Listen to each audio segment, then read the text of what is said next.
And let's get you out to Davie, Florida now to see just how the Dolphins are prepping for the season ahead. And we welcome in our NFL.com senior analyst, Pat Kirwin. Pat has been making the training camp circuit, if you will, in the National Football League. And Pat, all the talk recently about LeBron James coming to town, but prior to that, it was Brandon Marshall. How is he progressing in this offense? I had a chance to sit down with Brandon today. One, he's very, very happy to be here. And number two, when you look at this football team, they were a running team. They were the best running team on first down in the NFL. That's going to be hard to keep putting 8.5, 9 guys in the box with Brandon Marshall outside.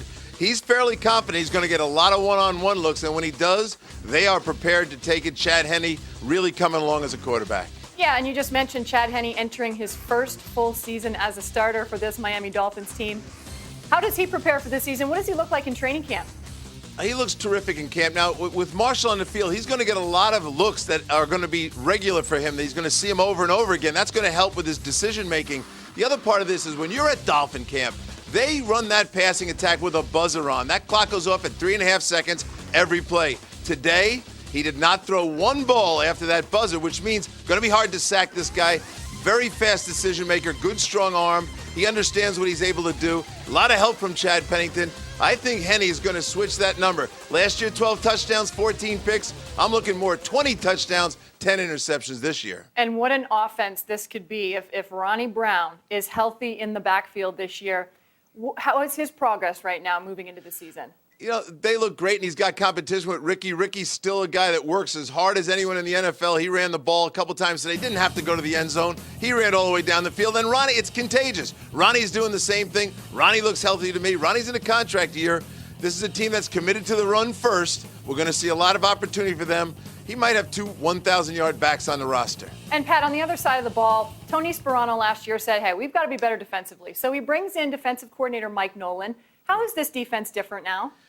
Well, I talked to a lot of players, and I'll start with Henne. Henne says in practice, it's tough. There's a different look every play. The blitzes come from everywhere. This is not a vanilla 34 defense. Now, they may not get 20 sacks from their outside linebackers. One's Koemisi, the rookie. The other one is Cameron Wake, and they're young. But here's where I think they have a real advantage. Their front three, they might generate 15 sacks from the front three on the defensive line. Terrific pass rushers. And they've got Carlos Dansby in there, too. Look for more inside linebacker pressure. Going to be a lot more aggressive on defense than they were last year. Pat, which rookie should we focus on coming into the season?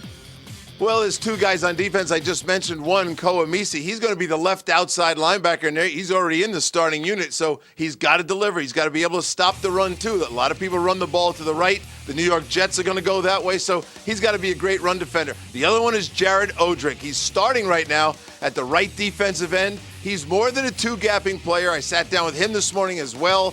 He's come from the Penn State defense where he was an inside player in a 4-3 defense, very aggressive. I think he's taken to the 2-gap pretty well, and I think he's going to help. Those 2 rookies are critical for this defense to do well, and I think they're going to be up to the task. And, Pat, this Miami team really getting overshadowed right now in the AFC East by the Jets, by the Patriots. Do they have a viable chance to win this division? They love the position they're in. They like being under the radar, as we overuse that term. But remember, this team swept the Jets last year. Now, it's Tom Brady and that passing attack. They still have those young corners. They've got a year each under their belt. Both played about 1,000 plays. That'll come in handy. They've got to be great on the back end where the safeties are.